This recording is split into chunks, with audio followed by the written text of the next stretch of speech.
Salve, salve, galerinha! Estamos aqui para mais uma aula de História e hoje a aula vai ser um pouquinho diferente. Nesses vídeos eu vou juntar duas coisas pelas quais eu sou completamente apaixonado, que é viagem e História. Então nesses vídeos eu vou trazer para vocês alguns vídeos, algumas fotos que eu tirei durante uma viagem.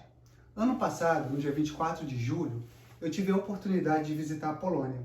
E aí as pessoas me perguntam, o que você foi fazer na Polônia? Então, na Polônia fica o campo de extermínio mais famoso do mundo, Auschwitz. Então todo mundo já viu esse campo, ou em filmes como O Menino do Pijama Listrado, em seriados. Então ele é muito retratado, porque ele foi talvez o maior campo de extermínio que os nazistas construíram e ele fica situado na Polônia. Então, visitar a Polônia me possibilitou conhecer esse campo. E foi uma visita muito dolorosa. Ao longo de toda a visita, você reflete muito sobre uma série de questões. Então, esse videozinho eu vou tentar mostrar um pouquinho para você como foi a minha visita a Auschwitz. Visitar um campo de concentração, um campo de extermínio, é uma viagem não só no tempo, mas na gente, porque é um questionamento constante sobre a humanidade, sobre o que a humanidade é capaz de fazer. Então, o Holocausto foi a morte de milhões de judeus. Ele aconteceu durante a Segunda Guerra Mundial e ele foi baseado numa ideologia racista em que, naquela época, um grupo de alemães defendia que existia uma raça superior. Eles defendiam o que a gente chama de arianismo. Então, os brancos alemães, eles seriam superiores às demais raças. E qualquer raça ou grupo que ameaçasse essa pureza de raça era perseguido. Então, para esses campos de concentração ou para os campos de extermínio, tem uma diferença que depois eu explico, eles eram levados. E quais eram os principais grupos?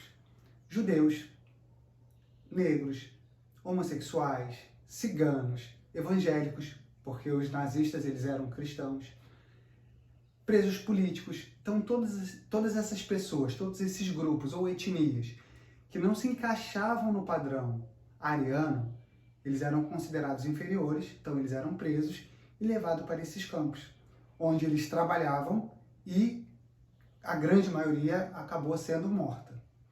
Então, é uma viagem difícil, é um passeio complicado, é uma visitação muito introspectiva, mas é muito importante. Fazer uma visitação a um desses espaços é muito doloroso, porque a gente começa a perceber como, aos poucos, a humanidade ela era sendo retirada das pessoas que chegavam lá, e no fim, a vida dessas pessoas ela não valia nada para os nazistas. Então, conforme você vai fazendo essa visitação, você conhece as instalações, os prédios e vai ouvindo a história, você vai percebendo o quanto o ódio, o racismo, o quanto a não aceitação da diferença do outro é capaz de destruir a vida de alguém ou de muitas pessoas. Então é uma reflexão não só sobre o nazismo, mas sobre nós e sobre como nós aceitamos o outro, como nós devemos respeitar o outro. E esse é um ensinamento que não se restringe só com relação à raça, ele se amplia para todos os setores da nossa vida. Assim que a gente chega, a primeira informação que a gente tem é sobre essa chegada desses prisioneiros. Então eles vinham de trem, a viagem às vezes demorava dias, e durante esses dias, muitas vezes, eles ficavam sem comida e sem água. Os vagões em que eles eram transportados, como objetos, como carga, eles eram completamente lacrados, as janelas e portas para que eles não fugissem, ou seja, não entrava luz, eles ficavam numa espécie de galpão escuro durante dias, sem comida e sem água. E muitas vezes sem banheiro. O que tinha em cada vagão, quando tinha, era um balde para eles fazerem as suas necessidades. Mas no decorrer de vários dias, aquele balde já não dava mais vazão para a quantidade de pessoas.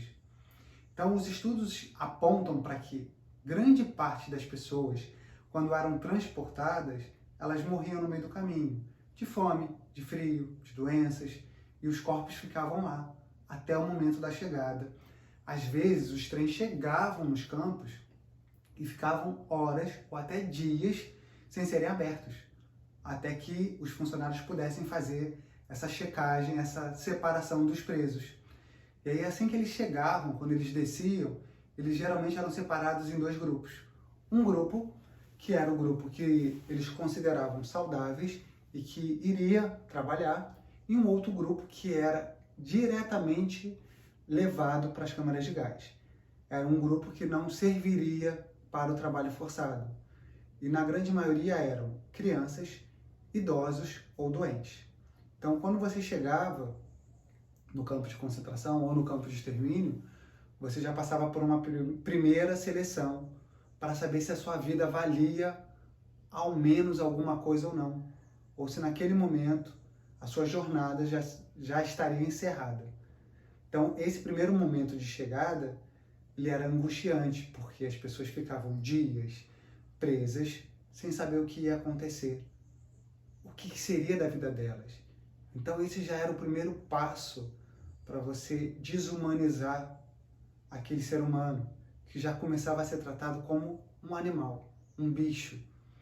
E aos poucos, obviamente, esse sentimento ele vai ser tão reforçado que no fim os judeus ou os presos eles já não tinham mais força para reagir, porque toda a humanidade deles era destruída pelo regime nazista.